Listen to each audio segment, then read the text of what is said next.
Let's start by creating a mass file. We can go to the R in the upper left corner and pick New Family Conceptual Mass, and then double click on the mass family file there to take a quick look at setting up parameters. We'll use the rectangle tool to draw a rectangle and then escape out of that.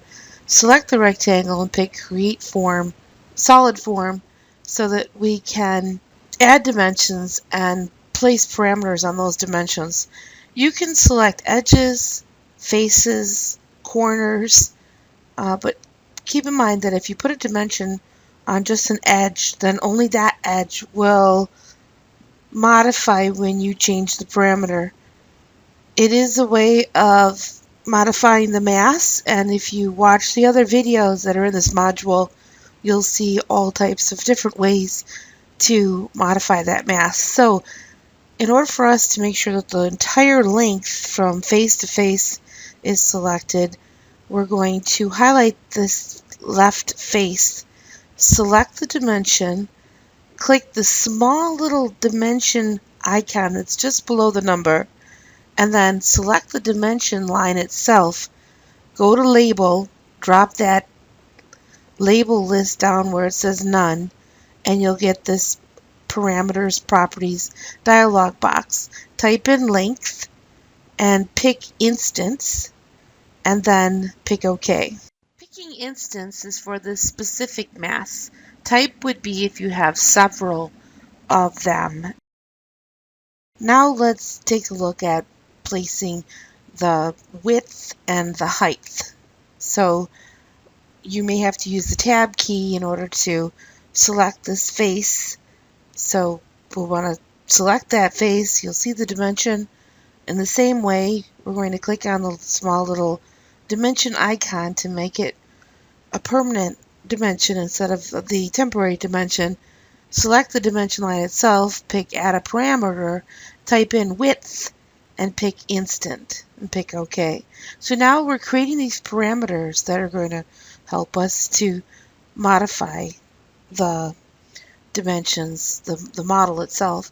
So we have a length and we have a width. We don't want to create a height from the corner, so we want to make sure that we select the top face. And then for this dimension, click on the small icon, click on the dimension itself, and pick New Parameter, make that one height, and set the height in an instant there.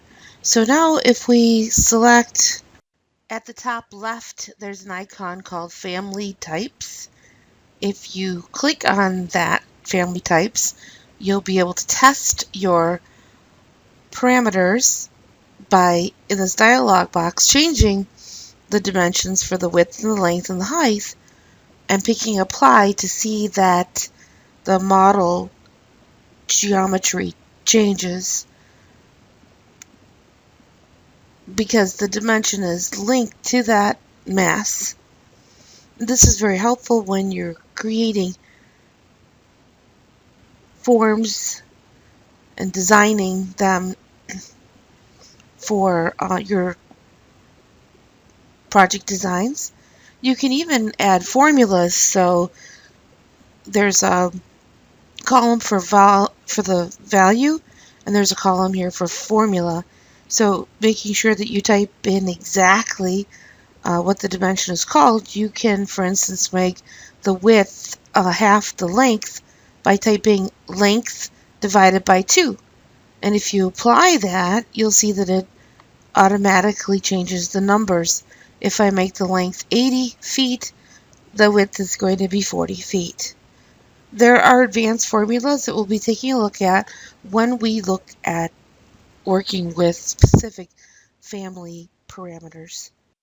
To show you where all of these settings are applied, we can create a brand new project file. I just used the architecture template and I went to the 3D view. I can use Control Tab to close out of the level 1 view, and it'll bring me back into my family.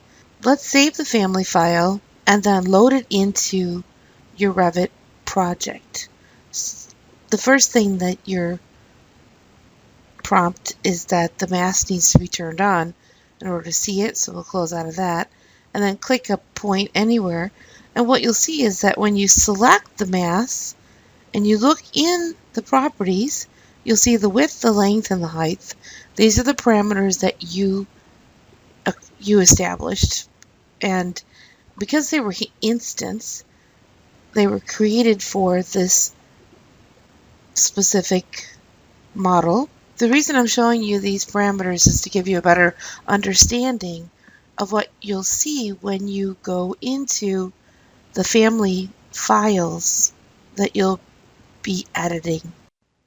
So as I said in the earlier video, you can download these from the Autodesk website or Revit City, and some of them come with Revit.